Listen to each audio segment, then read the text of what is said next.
Hello. Well, today we're changing it up just a little bit because today is the anniversary of the passing of Abdu'l-Baha, and so I was up late last night observing that anniversary, which actually has to be observed around 1 in the morning. So I went to a commemoration that started at 10:30 and ended at about 1:45. And I was home by about 2:30, so that's why you didn't see me this morning. But here I am now, and instead of watching the sunrise in the background, you're going to watch the sunset or the dusk fall. So we'll start with a few prayers.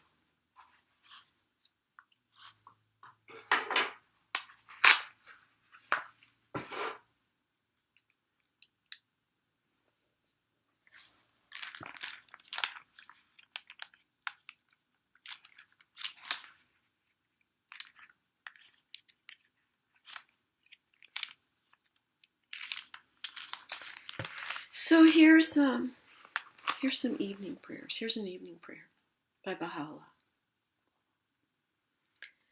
Oh my God, my Master, the goal of my desire. This thy servant seeketh to sleep in the shelter of thy mercy, and to repose beneath the canopy of thy grace, imploring thy care and thy protection. I beg of thee, O my Lord, by thine eye that sleepeth not, to guard mine eyes from beholding aught beside thee. Strengthen then their vision, that they may discern thy signs and behold the horizon of thy revelation. Thou art he before the revelations of whose omnipotence the quintessence of power hath trembled. No God is there but thee, the Almighty, the all-subduing, the unconditioned. Here's another one for going to sleep, which I'm not quite ready to do, but I will be soon. How can I choose to sleep, O my God, when the eyes of them that long for thee are wakeful because of their separation from thee? And how can I lie down to rest whilst the souls of thy lovers are sore vexed in their remoteness from thy presence? I have committed, O my Lord, my spirit and my entire being into the right hand of thy might and thy protection, and I lay my head on my pillow through thy power, and lift it up according to thy will and thy good pleasure. Thou art in truth the preserver, the keeper, the almighty, the most powerful. By thy might I ask not whether sleeping or waking, but that which thou dost desire. I am thy servant, and in thy hands. Do thou graciously aid me to do what will shed forth the fragrance of thy good pleasure. This truly is my hope, and the hope of them that enjoy near access to thee. Praised be thou, O Lord of the worlds. Now I'm going to say another prayer by Baha'u'lláh.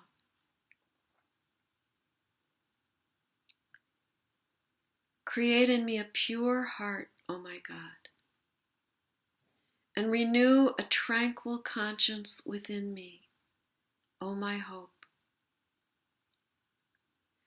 Through the Spirit of power, reveal unto me thy cause, O my best beloved. I'm going to have to look it up.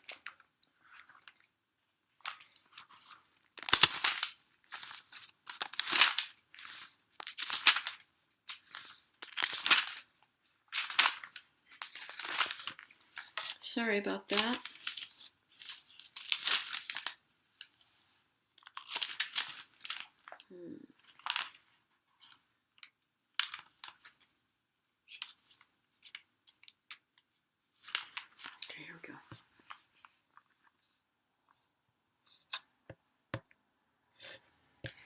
Create in me a pure heart, O my God, and renew a tranquil conscience within me, O my hope. Through the Spirit of power, confirm now me in thy cause, O my best beloved, and by the light of thy glory, reveal unto me thy path. O thou the goal of my desire, through the power of thy transcendent might, lift me up to the heaven of thy holiness, O source of my being, and by the breezes of thine eternity, gladden me, O thou who art my God. Let thine everlasting melodies breathe tranquility on me, O my companion, and let the riches of thine ancient countenance deliver me from all except thee, O my Master. And let the tidings of the revelation of thine incorruptible essence bring me joy, O thou who art the most manifest of the manifest, and the most hidden of the hidden.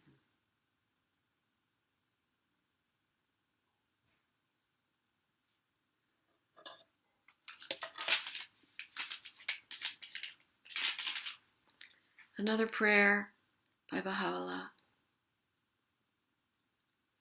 From the sweet scented streams of thine eternity, give me to drink, O my God, and of the fruits of the tree of thy being, enable me to taste, O my hope. From the crystal springs of thy love, suffer me to quaff, O my glory, and beneath the shadow of thine everlasting providence, let me abide, O my light. Within the meadows of thy nearness, before thy presence, make me able to roam, O my beloved, and at the right hand of the throne of thy mercy seat me, O my desire. From the fragrant breezes of thy joy, let a breath pass over me, O my goal, and into the heights of the paradise of thy reality, let me gain admission, O my adored one. To the melodies of the dove of thy oneness, suffer me to hearken, O resplendent one. And through the spirit of thy power and thy might, quicken me, O my provider. In the spirit of thy love, keep me steadfast, O my succorer. And in the path of thy good pleasure, set firm my steps, O my maker. Within the garden of thine immortality, before thy countenance, let me abide forever, O thou who art merciful unto me. And upon the seat of thy glory, stablish me, O thou who art my possessor. To the heaven of thy loving kindness, lift me up, O my quickener. And unto the day star of thy guidance, lead me, O thou my attractor. Before the revelations of thine incorruptible essence,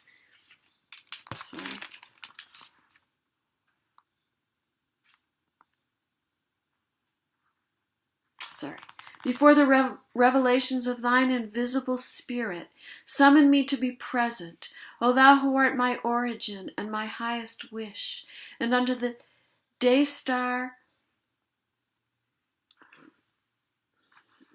and unto the essence of the fragrance of thy beauty, which thou wilt manifest, cause me to return, O thou who art my God. Potent art thou to do what pleaseth thee. Thou art verily the most exalted, the all-glorious, the all-highest. And now I'm going to recite the tablet for the Northeastern States by Abdu'l-Baha.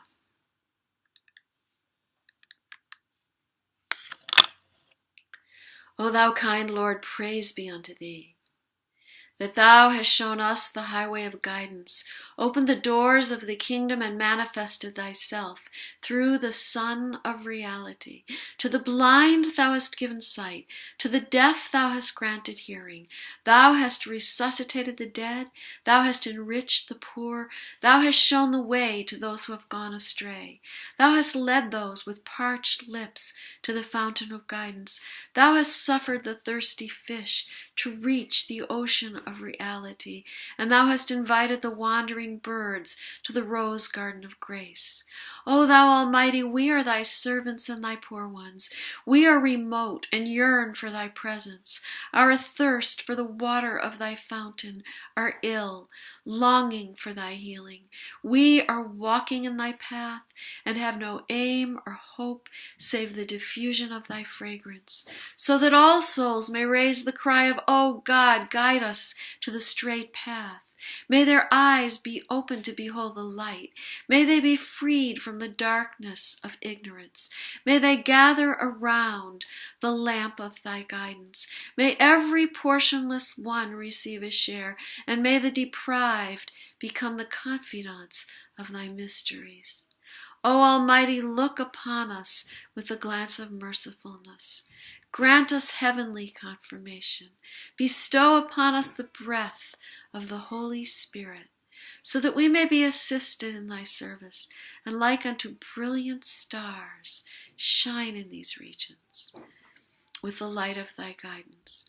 Thou art the powerful, the mighty, the wise, and the seeing.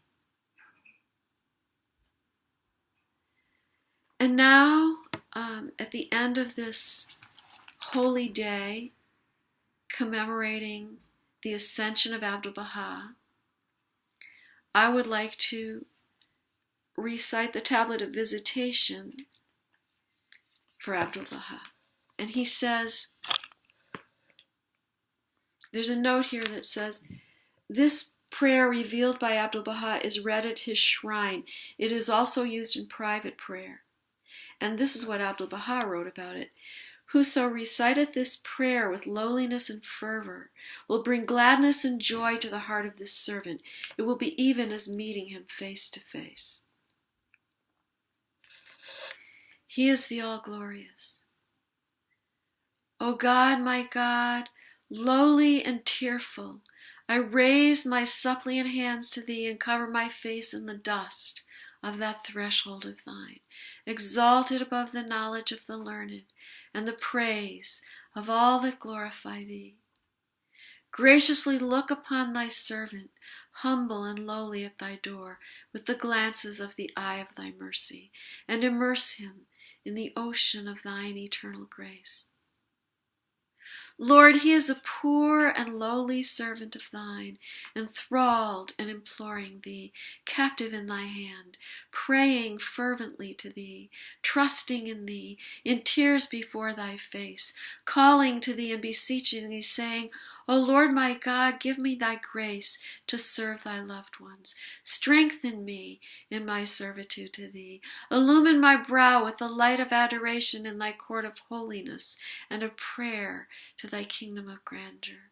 Lord, help me to be selfless at the heavenly entrance of thy gate, and aid me to be detached from all things within thy holy precincts. Lord, give me to drink from the chalice of selflessness. With its robe clothe me, and in its ocean immerse me. Make me as dust in the pathway of thy loved ones, and grant that I may offer up my soul for the earth, ennobled by the footsteps of thy chosen ones in thy path. O Lord of glory in the highest. With this prayer doth thy servant call thee at dawntide and in the night season. Fulfill his heart's desire, O Lord. Illumine his heart, gladden his bosom, kindle his light, that he may serve thy cause and thy servants.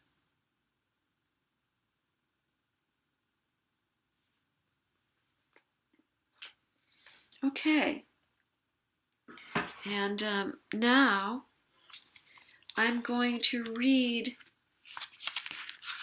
some of the hidden words of Baha'u'lláh, starting with number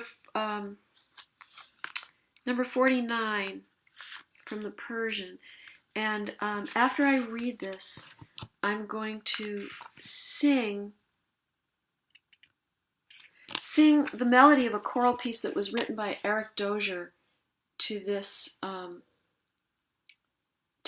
hidden word. O children of dust, tell the rich of the midnight sighing of the poor, lest heedlessness lead them into the path of destruction and deprive them of the tree of wealth. To give and to be generous are attributes of mine. Well is it with him that adornest himself with my virtues. And here is the piece of music written by Eric Dozier. There are aspects of another hidden word as well in this. It's one of the most beautiful. It goes like this. Tell the rich of the midnight sighing. Tell the rich of the midnight sighing. Tell the rich of the midnight sighing of the poor. O oppressors on the earth,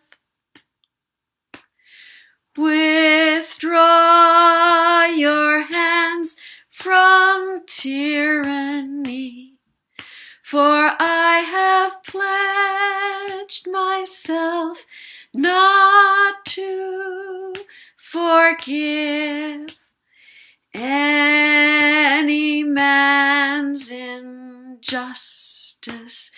Blessed are the poor in spirit, for theirs is the kingdom.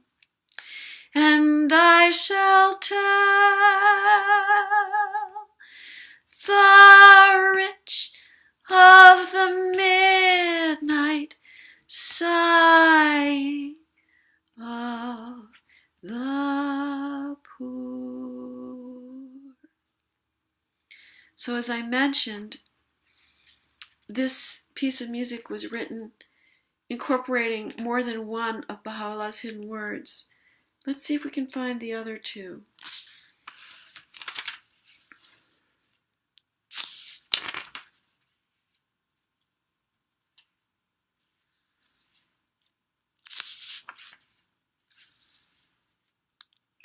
Oh, here's the second one. It's number 64 of the Persian, and it goes, O oppressors of earth, withdraw your hands from tyranny, for I have pledged myself not to forgive any man's injustice. This is my covenant, which I have irrevocably decreed in the preserved tablet and sealed it with my seal of glory. And then, of course, there's the quote from the Bible, blessed are the poor in spirit, for theirs is the kingdom. So I'm going to do it again now that you've heard all of the references. Tell the rich of the midnight sighing.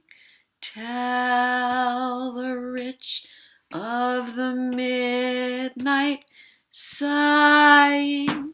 Tell the rich of the midnight sighing of the poor. O oppressors on the earth, withdraw your hands from any, for I have pledged myself not to forgive any man's injustice. Blessed are the poor in spirit, for theirs is the kingdom. And I will tell the rich of the midnight sighing of the poor.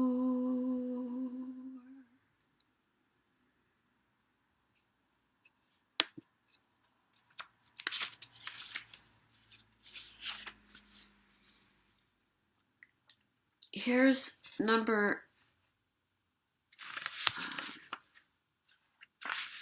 50 of the Persian Hidden Words. O quintessence of passion, put away all covetousness and seek contentment. For the covetous hath ever been deprived, and the contented hath ever been loved and praised. And I have to say that this hidden word really reminds me of my husband. He's a very contented soul, and he's very much loved and praised by everyone. Here's number 51. O son of my handmaid, be not troubled in poverty, nor confident in riches. For poverty is followed by riches, and riches are followed by poverty. Yet to be poor in all save God is a wondrous gift. Belittle not the value thereof, for in the end it will make thee rich in God. And thus thou shalt know the meaning of the utterance, in truth, ye are the poor. And the holy words, God is the all-possessing, shall even as the true morn break forth gloriously resplendent upon the horizon of the lover's heart, and abide secure on the throne of wealth.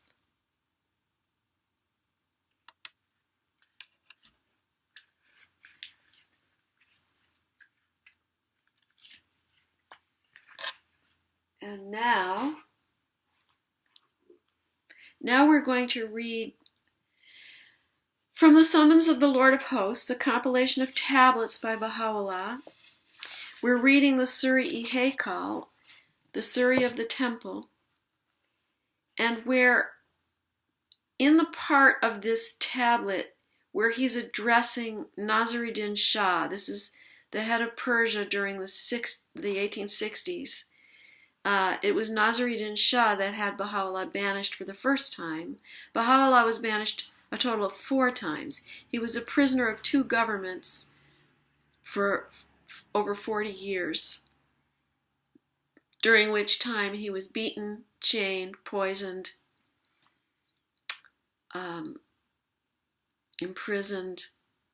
Just about everything that could happen to somebody happened to him. Betrayed, slandered. So he is writing this tablet to Nasir-ad-Din Shah after his, this would be during his 3rd banishment.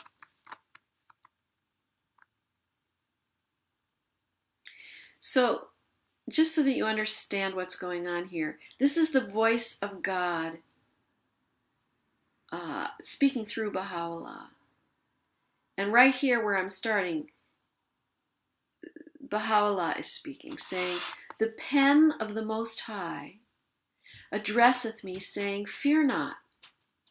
Relate unto His Majesty the Shah that which befell thee. His heart verily is between the fingers of thy Lord, the God of mercy, that haply the sun of justice and bounty may shine forth above the horizon of his heart. Thus hath the decree been irrevocably fixed by him who is the all-wise. Look upon this youth, O king, with the eyes of justice. Judge thou then with truth concerning what hath befallen him. Of a verity, God hath made thee, that would be the king, his shadow amongst men, and the sign of his power unto all that dwell on earth. Judge thou between us and them that have wronged us, without proof and without an enlightening book. They that surround thee love thee for their own sakes, whereas this youth loveth thee for thine own sake, and hath no desire except to draw thee nigh unto the seat of grace, and to turn thee toward the right hand of justice. Thy Lord beareth witness unto that which I declare. O King, wert thou to incline thine ear unto the shrill of the pen of glory, and the cooing of the dove of eternity, which on the branches of the low tree beyond which there is no passing uttereth praises to God, the maker of all names and creator of earth and heaven, thou wouldst attain unto a station from which thou wouldst behold in the world of being naught save the effulgence of the adored one, and wouldst regard thy sovereignty as the most contemptible of thy possessions, abandoning it to whosoever might desire it, and setting thy face toward the horizon, aglow with the light of his countenance. So Baha'u'lláh is saying, Baha'u'lláh was known as the pen because of all the messengers of God, of all the divine manifestations of God, Christ, Buddha, Muhammad, Moses, and all the others that have come from time immemorial to humankind, to every part of the earth, to educate humanity spiritually. Baha'u'lláh was known as the pen because he wrote profusely, much more than any previous messenger of God. So he's called the pen of glory. And he's telling the king, if you were to listen to what I have to say, the pen of glory and the cooing of the dove of eternity, that's another reference to himself as the messenger of God for this day, the manifestation of God. Which on the branches of the lote tree beyond which there is no passing, that is, that's an Islamic symbol. The tree beyond which there is no passing is a symbol of God's manifestation. In other words, God's divine messenger is the Alpha and the Omega. He encompasses all knowledge. There is no knowledge available to humankind beyond the manifestation of God. And he's saying to the king, if you would open your heart to what I'm saying, you would become so enlightened that you wouldn't even want the sovereignty of your kingdom. You would abandon it to whoever wanted it. And you would just strive to do the will of God as explained by God's manifestation in order to bring the kingdom of God on earth, because that is who Baha'u'lláh is. That is what he came to do. He is the fulfillment of prophecy. He has brought the kingdom of God. He has brought the teachings that now we, human beings, need to implement in order to bring this kingdom. So we're like the midwives of the kingdom, and he's like the architect of the kingdom. And it's destined to happen within this 1,000-year period. And whoever wants to can participate in consciously trying to build it.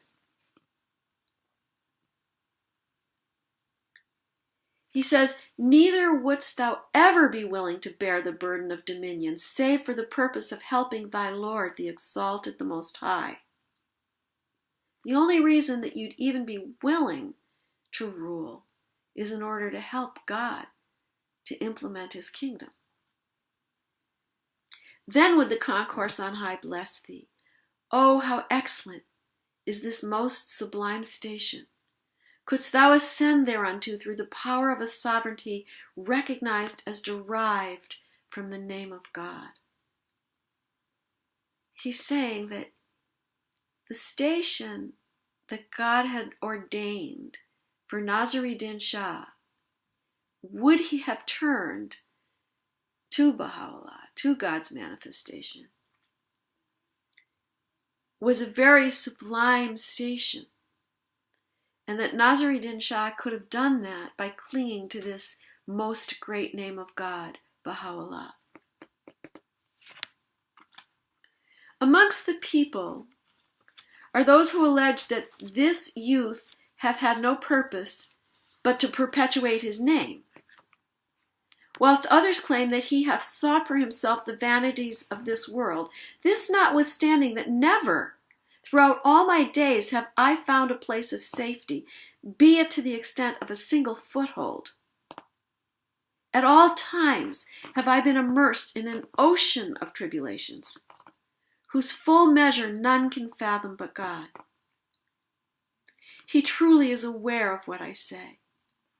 How many the days in which my loved ones have been sorely shaken by reason of my afflictions, and how many the nights during which my kindred, fearing for my life, have bitterly wept and lamented. And this none can deny save them that are bereft of truthfulness.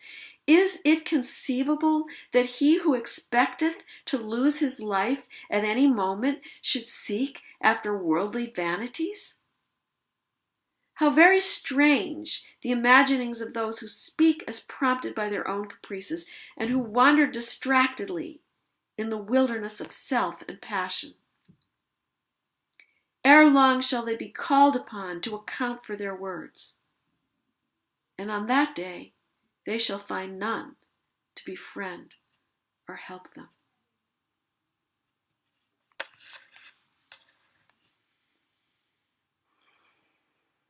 I think it speaks for itself. If you have any thoughts, questions, feel free to post. And I'm going to end today's session now. And I wish you peace in your heart. The peace that comes from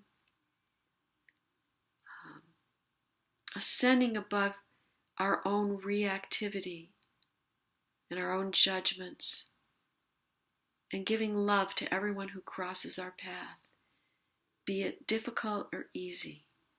And I will be back again early tomorrow morning. God bless.